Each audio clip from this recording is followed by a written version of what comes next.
O professor americano que condenou o ex-juiz e a força-tarefa. O americano em questão não é nada mais, nada menos do que um professor doutor.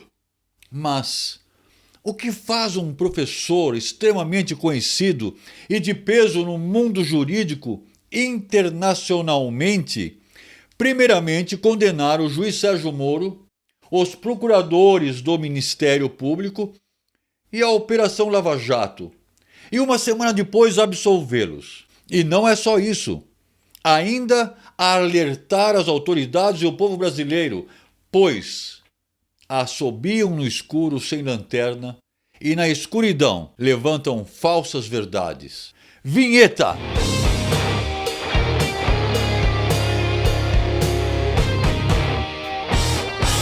Antes de mais nada, quero manifestar minha preocupação e alertá-los, pois tudo isso no final não é nada mais do que um jogo de xadrez com checkmate do Celso de Mello para ajudar o Lula a escapar da prisão. Só espero realmente que no dia 30 não seja tarde demais e nem pequeno demais, pois se assim for, as consequências serão muito graves.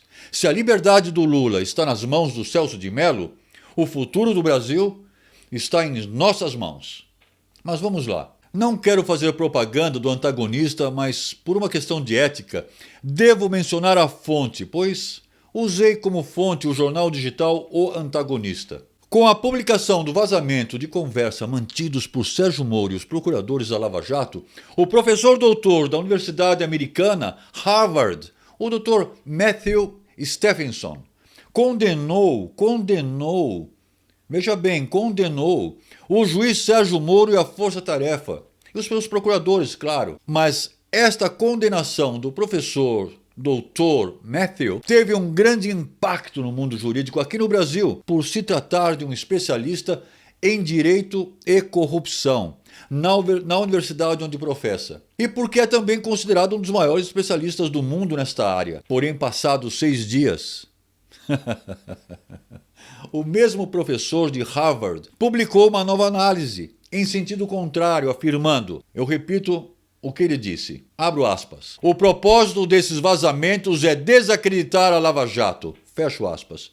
Mas o que levou o professor a mudar de opinião em apenas uma semana? Quais foram os argumentos para que esse professor afirmasse categoricamente que os vazamentos foram minuciosamente elaborados para atingir o Sérgio Moro, os procuradores da Lava Jato? O que aconteceu? Argumentou o Dr. Matthew Stephenson que o hackeamento e o vazamento das conversações foi uma quebra de ética e sigilo jurídico. No jornal digital de O Antagonista, vocês podem acompanhar toda essa matéria e a entrevista com o doutor. Mas resumindo toda essa questão para vocês, imagine agora um jogo de xadrez, aonde você derruba a rainha, os 2 cavalos e as torres. Podemos dizer que a rainha do Bolsonaro é o ministro Paulo Guedes, ok?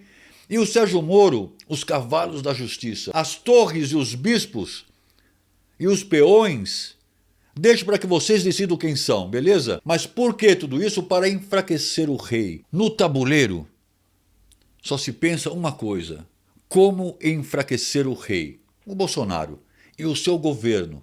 Mas para isso é preciso tramar, tirar a rainha e os cavalos, depois os bispos e finalmente as torres, lentamente isolando o rei. Me diz aí, não é isso exatamente o que o Alcolumbre e o Rodrigo Maia estão fazendo com o apoio do Centrão?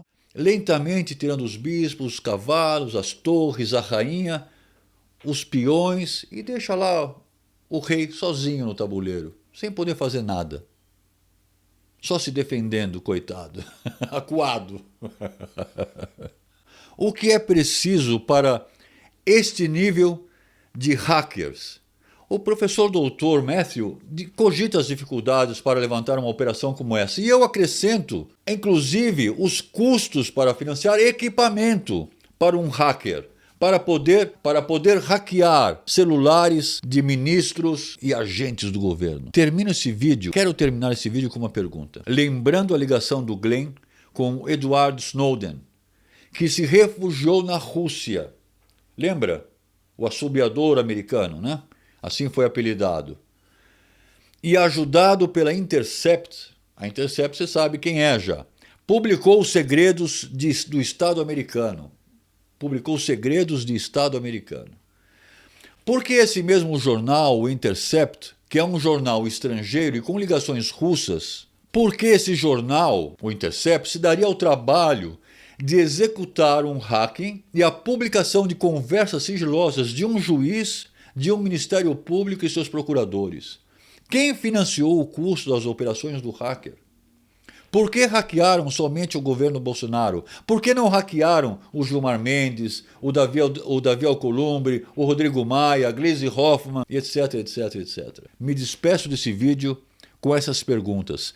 Reflitam bem antes de responder, pois a resposta, ela é muito grave. Repito, assobiam no escuro, sem lanterna, e na escuridão inventam falsas verdades. Zangão Blues.